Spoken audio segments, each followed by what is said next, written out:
नमस्कार, मेरा नाम अनुष्का है और आप सुन रहे हैं मेरी podcast Spandan.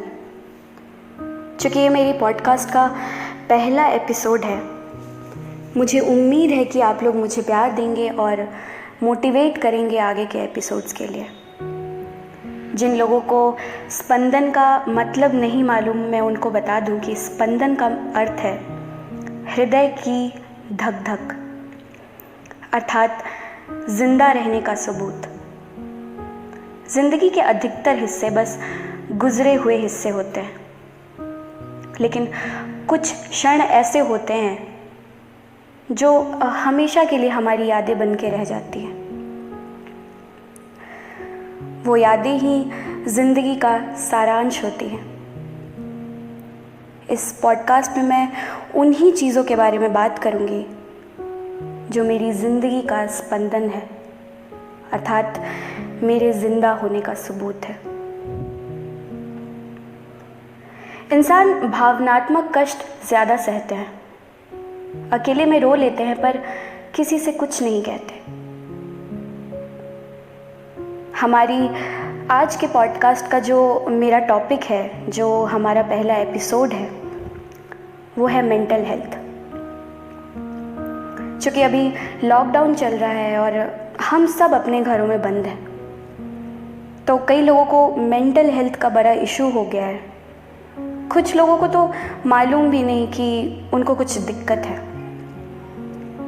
Mental health in general एक ऐसा टॉपिक है जिसके बारे में कई लोग अब भी बात नहीं करते। लोगों को लगता है कि बैठे बैठे किसी को डिप्रेशन कैसे हो सकता है, जो कि मैं आपको बता दूं कि बहुत गलत लगता है।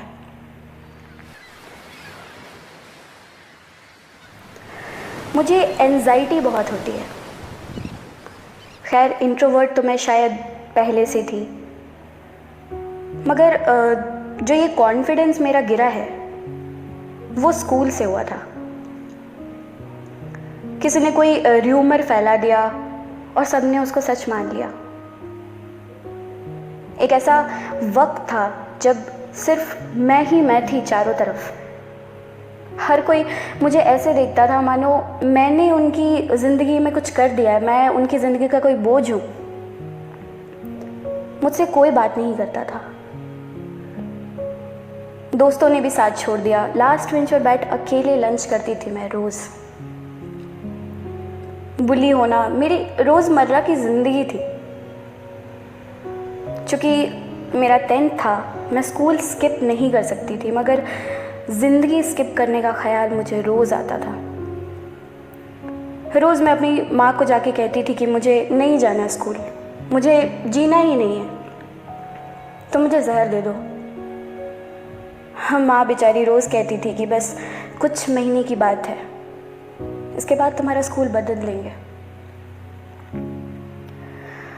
मेरे सीनियर्स, मेरे जूनियर, हर कोई मुझे देखकर ऐसे मुस्कुराता था। वो जो मुस्कुराहट होती है ना, आपकी कोई आपका मजाक उड़ा रहा है, वो शायद आपके साथ भी हुआ होगा। किसी ने आपको भी देख करके ऐसे मुस्कान दी होगी कभी। मैं अंडर कॉन्फिडेंट हो गई, आज भी हूँ। मुझे उसी वक्त से लगने लगा कि दुनिया मुझे उसी नज़र से देखती है जिससे ये स्कूल के बच्चे देखते हैं, जज करते हैं। मैं कई दिनों से इस टॉपिक के बारे में बात करने का सोच रही थी, मगर मुझ में इतनी हिम्मत नहीं थी कि मैं अपने मेंटल इशू के बारे में बात करूं, या जो इसका जो जड़ है, इसकी उपज कहाँ से हुई है, उसके बारे में बात कर पाऊँ। खैर, उसकी भी हिम्मत जुटा ही ली मैंने।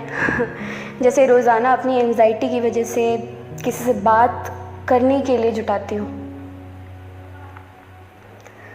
मेरे एक दोस्त हैं जो जुड़ेंगे अभी हमारे साथ इस बारे में बात करने के लिए, जो मेंटल हेल्थ है। क्योंकि लॉकडाउन चल रहा है, हम कहीं आ नहीं सकते, कहीं जा नहीं सकते, किसी से मिल नहीं सकते, तो हमने फ़ोन पे कॉन्वर्सेशन की है और उसकी रिकॉर्डिंग की जो ऑडियो है वो शायद थोड़ी ख़राब होगी। उसके लिए मैं आपसे पहले ही माफ़ी मांग लेती हूँ। जो मेरे दोस्त हैं जो अभी हमारे साथ जुड़ेंगे, उनका नाम श्रेयांश है। वो यूपी के रहने वाले हैं। तो आइए हम बात करते हैं उनसे, जानते हैं कि उनका क्या कहना है मेंटल हेल्थ के लिए।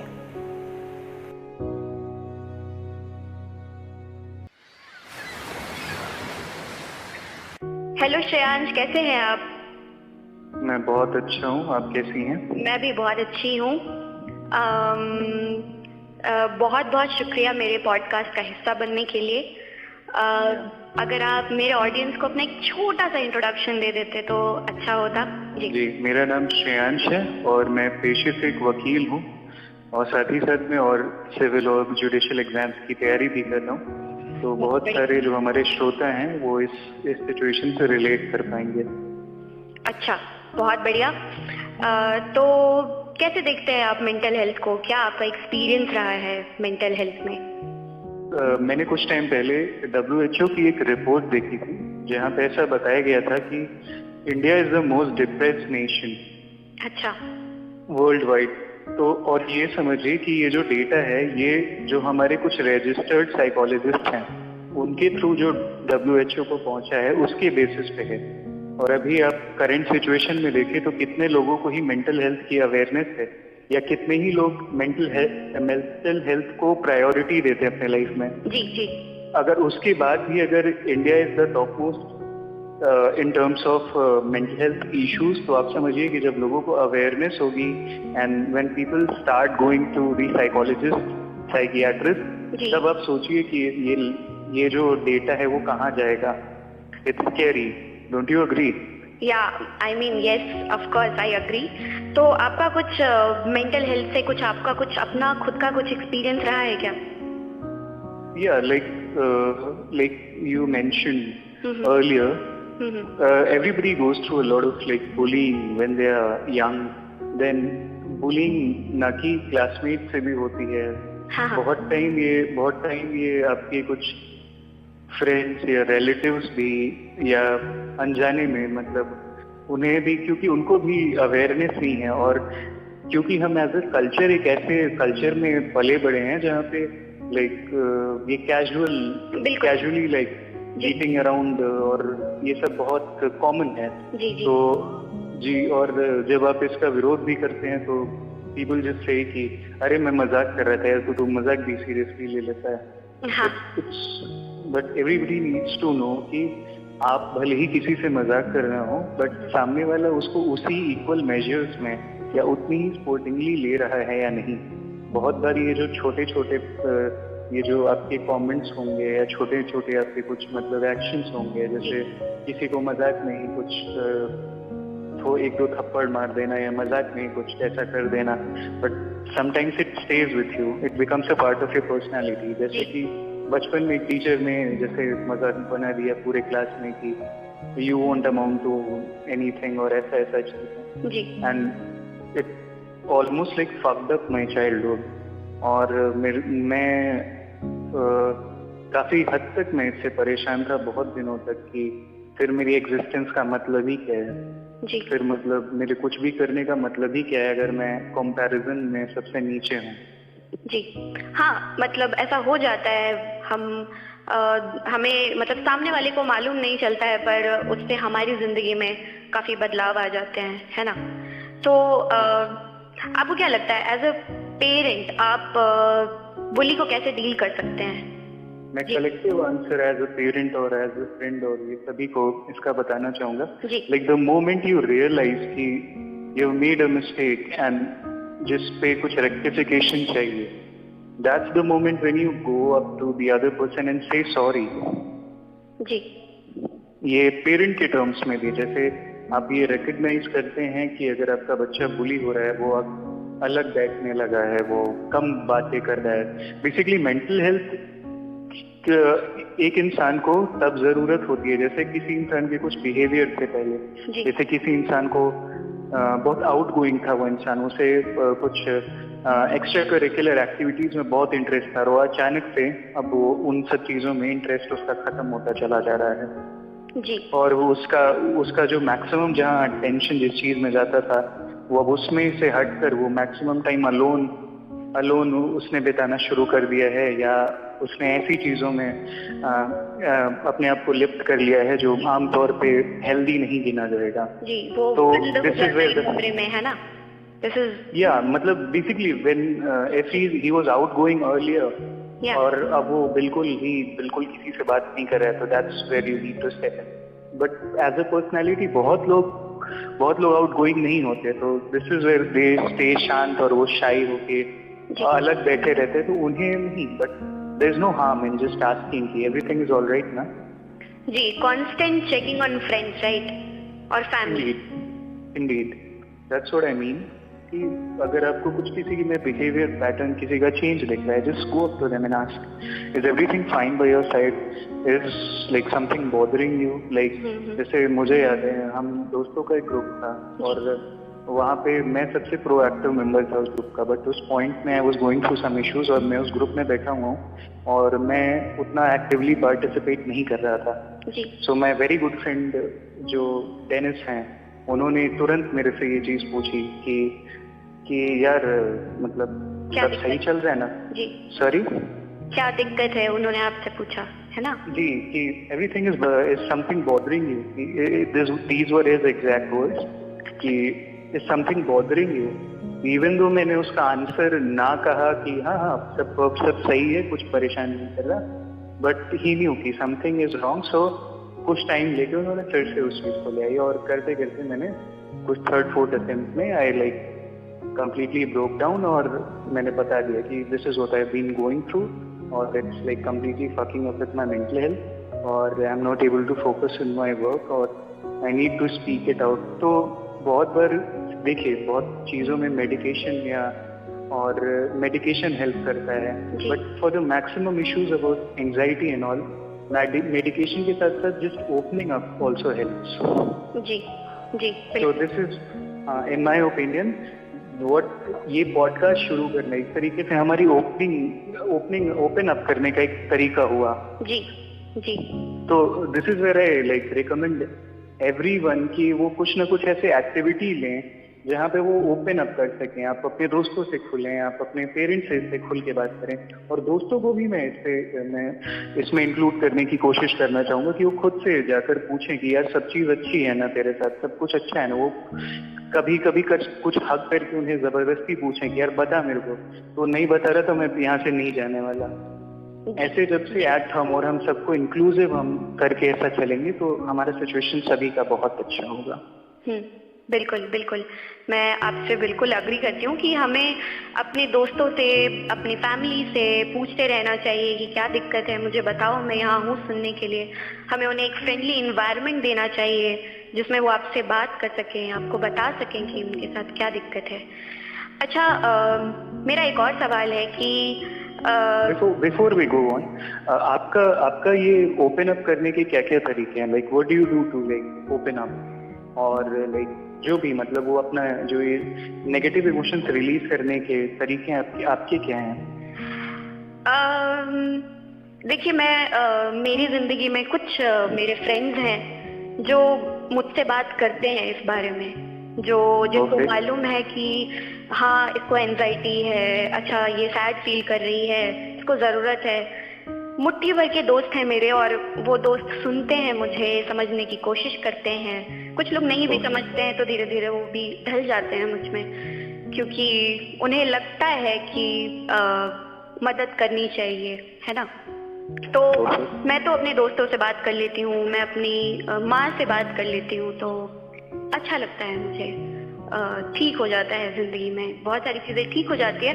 बट मैं गाना बहुत सुनती हूँ, गाने सुनती हूँ, और कभी जब गाना गाते भी हैं जी जब बहुत ओवर थिंक होती करने लग जाती हूँ मैं, तो मैं अपना ध्यान बटाने के लिए इधर उधर कुछ भी, जैसे यूट्यूब पे कुछ देख लिया, कुछ पढ़ लिया, कोई गाना कर लिया। मैं अपने श्रोता को यही बताना चाहूँगा कि हमारी ये मैडम बहुत अच्छा लिखती भी हैं, बहुत अच्छा गाती भी हैं, और आपको इनके तरीके से अगर अपना बना सकें, यदि आपके पास कोई मतलब बहुत लोग ऐसे ब्लेस्ड नहीं होते, बहुत लोग की लाइफ इतनी सेट नहीं होती कि उनके पास अच्छे दोस्त हों, तो even though you don't have good friend, you can like आप जाके कहीं लिख सकते हो अपने थॉट्स, आप ब्लॉग लिखिए, आप वीडियोस रिकॉर्ड करिए, आप पॉडकास्ट रिकॉर्ड करिए हमारी तरह। जी जी। This would be a great release for you. Yes of course.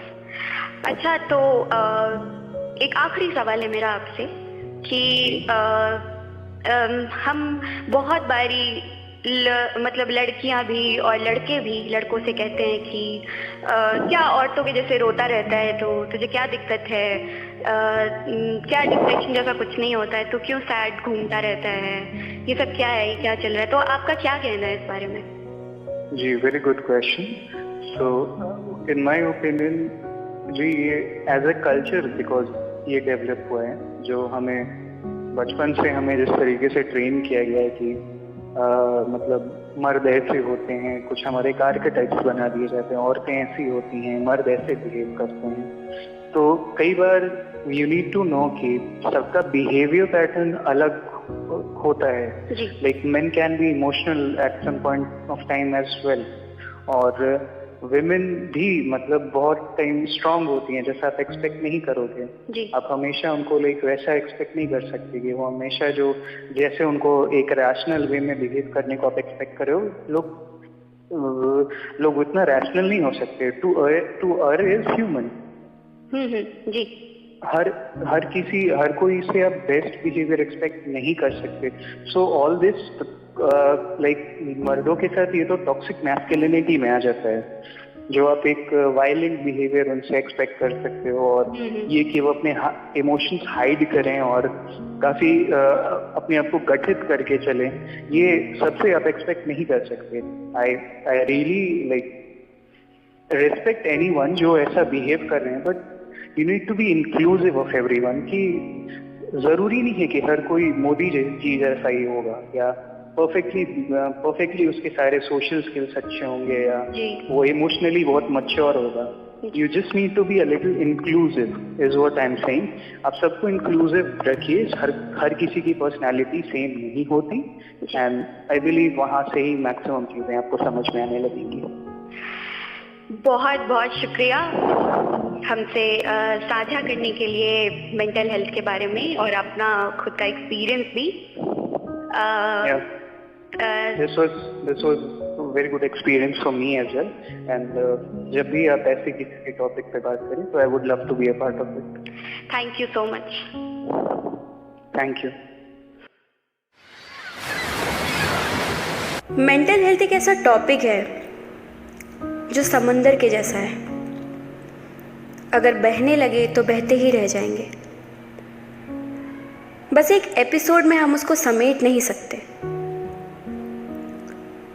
तो हमने अभी बात की कि अगर आपको अपने आसपास के लोगों में कुछ डिफरेंट लग रहा है, उनके बिहेवियर में कुछ चेंज लग रहा है, चाहिए उनसे बात करिए, उनसे पूछिए कि क्या हुआ, मुझे बताओ, मैं हूँ तुम्हारी बात सुनने को, तुम्हारे साथ।